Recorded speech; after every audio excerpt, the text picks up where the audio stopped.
Good morning, everybody. Happy Tuesday. It's looking a bit grim out there today. Hope you're well, enjoying the half-term holidays, if that's something that's happening for you this week. So doing a collective reading this Tuesday, using some power animal cards. I've already had a jumper.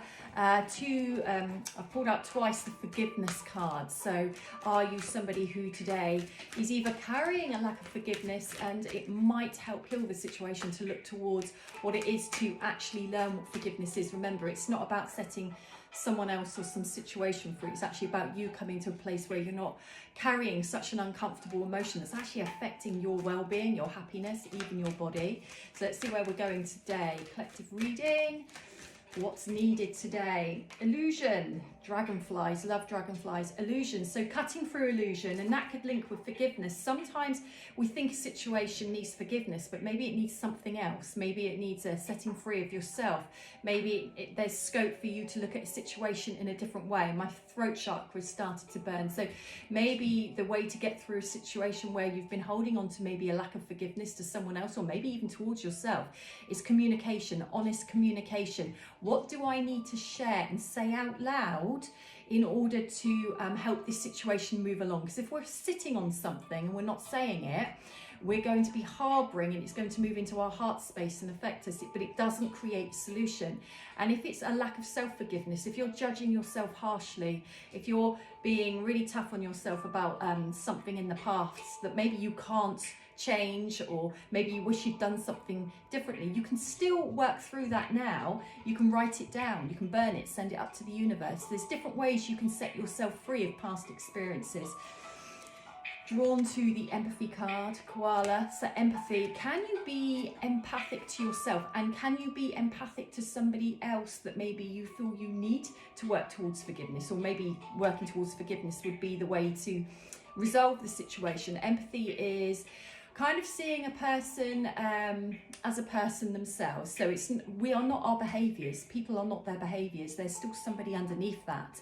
It's sometimes empathy can help to understand what drives that person's behaviour. So if you're struggling with something that's gone on, what led that person to do whatever they've done, act that way, say something.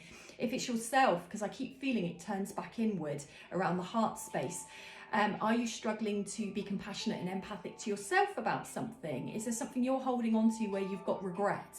Well, empathy, self-compassion. Maybe I did the best I could with what I knew back then, rather than judging yourself harshly. Because judgment, anger, lack of forgiveness holds a situation from the past stagnant and static in the moment. So something a long time ago is still present in your energy, and that does not benefit you at all. Whale, soul's path, honouring your soul's path. Your soul won't want you to get trapped in something forever and a day. Your soul won't want you to, sorry, I've got my cat trying to crawl up on my lap here. Hang on, Pebbles.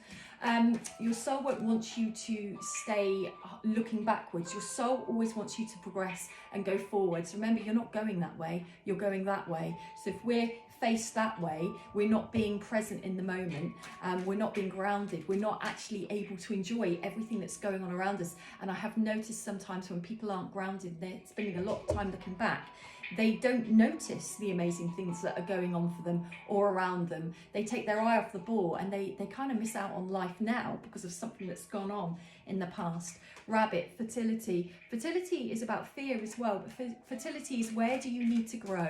Where do you need to allow something to happen? Where do you need to allow something to move? It can be linked very much to do with outlets, spiritual outlets. My chest chakra here is burning. So what wound are you carrying that actually it's time to do the work on it? It doesn't matter when it happens.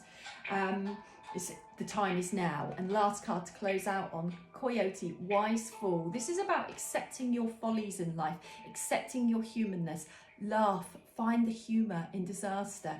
Find the humour in what didn't work out. Find the humour in what went wrong. Find the humour in it to help dissolve the intensity of the energy that keeps you trapped somewhere. And, you know, it's really healthy, instead of self-judgment or judging others, to look back on situations and go, okay, if that situation was to arise again, how would I like it to go? So you find the teachings, the lessons, that way nothing is ever a waste. It's that silver lining, making the best of a bad situation. I hope you can find your joy if it was a bit of a heavier reading for you today. And there's something about allow things to move, try not to keep them frozen. What action or thoughts can you conjure today that allow situations to move? My cat's walking over my camera stand here. So have a great Tuesday, everybody. Take care.